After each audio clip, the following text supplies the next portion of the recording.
didn't realize how they would be more than just a depiction, more than just a reenactment, but actually a transportation to that place and to that event.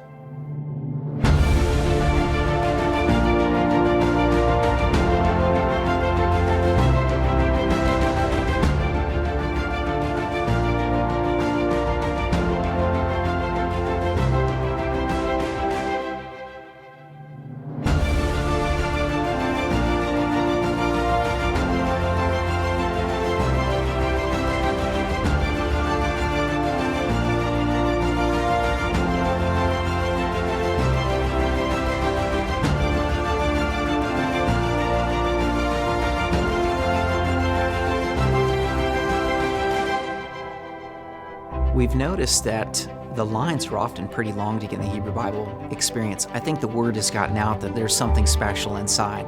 I appreciate the pioneering of the people who created this exhibit. When visitors walk through the doors, they enter what looks like a very ordinary room, but then all of a sudden you see the narrator, and the show continues to develop in greater and greater depth. There was darkness, and God said, "Let there be light." Suddenly, you're now pulled into the story on the scroll, and the room comes to life, and you have all these brilliant colors of creation. When the wall opened and I saw that it continues, at that point I was ready for anything. So what started as a very simple room is now calling you into this larger Hebrew Bible experience. What you may have just become familiar with in the last room will be shattered as you walk into a new creative style. I couldn't wait to go into the next room to see what else they put together.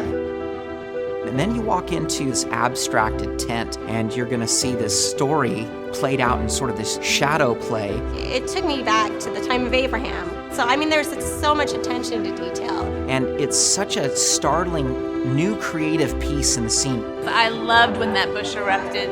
That was such a powerful moment for me. People are just automatically pulled into it, this marvel of technology. Until experiencing this exhibit, I never had the benefit of being immersed by the effects as they were meant to be in the first Passover. It puts you into the story as a live spectator, being almost present in that moment. I thought the artistry was wonderful with that visual, the blood of the lamb over the doorpost. The sound is moving throughout the room. It's 360 degrees, and you're hearing the dangers as you're huddled together with this family.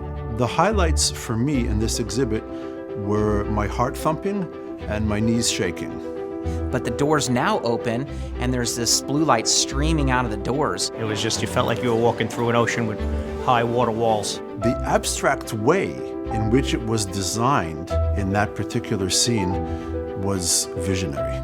The commandments projected on the walls as we walked through it really kind of grabbed me. God speaks to us through these letters, and seeing the light shine through made that very easy to accept. I thought it was an amazing, masterful use of sound and animation and storytelling. Very well done. It's from the story straight to the technology. It was really good. As you sit in there, all of a sudden you realize that we're going to use projection mapping so that the story will play out on, the front and also on the sides. It was the visual effects, it was the storytelling, the narration, everything was all in place, and it was fantastic. The image of Ezra revealing himself as the narrator, and then the screen going up with all the stars appearing, reminds us that now you can take everything that you've learned and everything that you've experienced from here, and from here on, the sky is the limit.